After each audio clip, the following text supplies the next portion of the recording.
Bapak dan Ibu, kita berkurban taqarruban, untuk mendekatkan diri kepada Allah, bukan untuk agar dikatakan si fulan tiap tahun berkurban.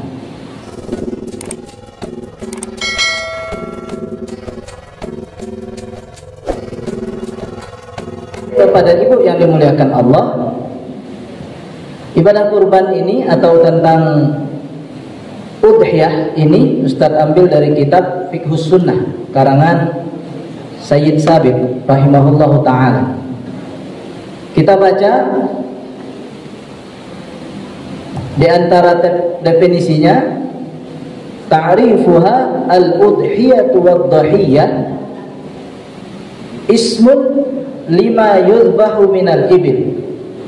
Jadi kurban itu atau udhiyah dan dhahiyah itu adalah salah satu nama, ya, ketika kita menyembelih unta, wal baqar, begitu juga sapi, wal ghanam yauman nahar, yaitu kita menyembelih unta atau sapi atau kambing, ya, domba pada hari Idul Adha wa ayyamat tasyriq, dan hari-hari tasyriq, yaitu tanggal 11, 12 dan 13. Sebagai apa? Sebagai taqarruban ilallahi ta'ala.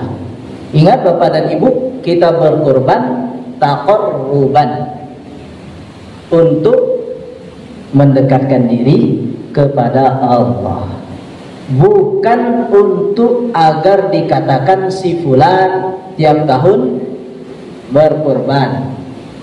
Batal pahalanya. Daging dimakan sama yang menerima, tetapi pahalanya khawatir tidak kita dapatkan. Si fulan setiap tahun berkurban misalnya, atau si fulan berkurban dengan yang lebih baik misalnya.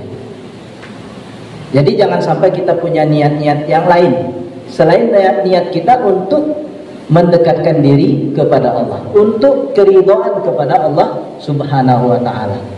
Ya, Ustaz, bagaimana kalau seandainya nama kita ditulis?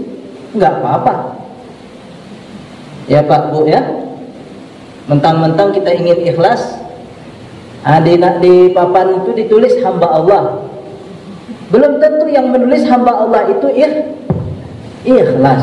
Karena kalau namanya tidak disebut, diceritakan, marah dia. Di papan tulis ditulis hamba Allah. Tetapi kalau ngobrol-ngobrol minta disebut namanya, misalnya, itu tidak ikhlas. Karakter orang ikhlas itu bukan ditulis atau tidak ditulisnya, walaupun yang diam-diam lebih cenderung ikhlas. Tapi ada orang ibadah diam-diam, cuman ketika namanya tidak disebut marah-marah. Nah, itu tanda-tanda tidak ikhlas juga.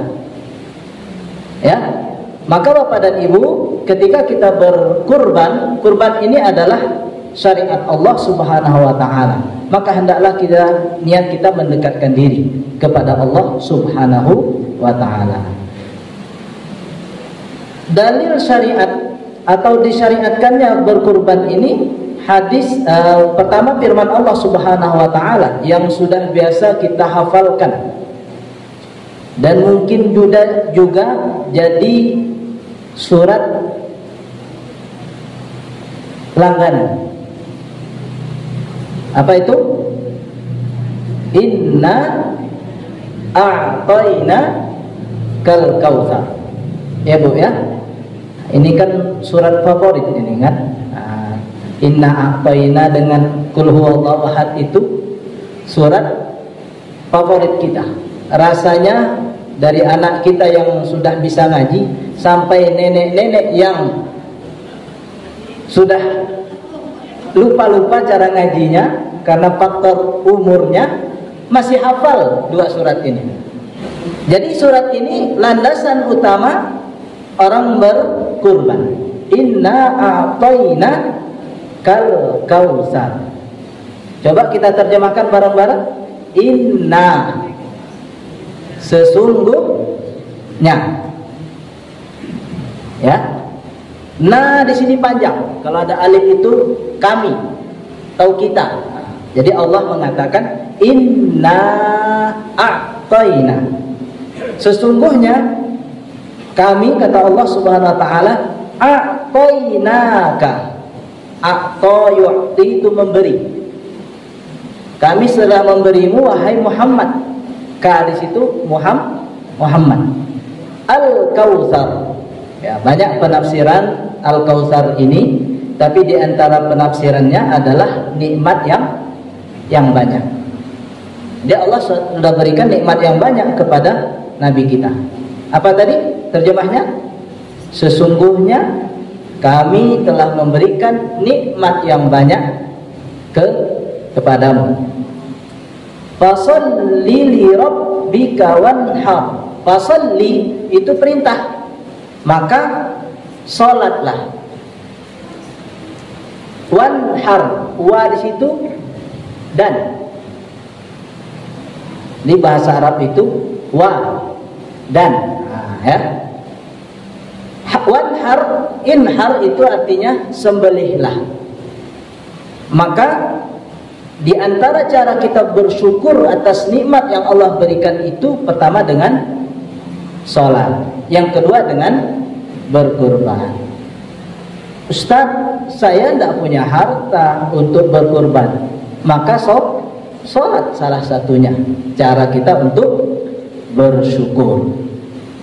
Nah Bapak dan Ibu yang dimuliakan Allah Subhanahu wa ta'ala, ada yang mengartikan fasalli itu sholat hari raya, wanhar berkurban.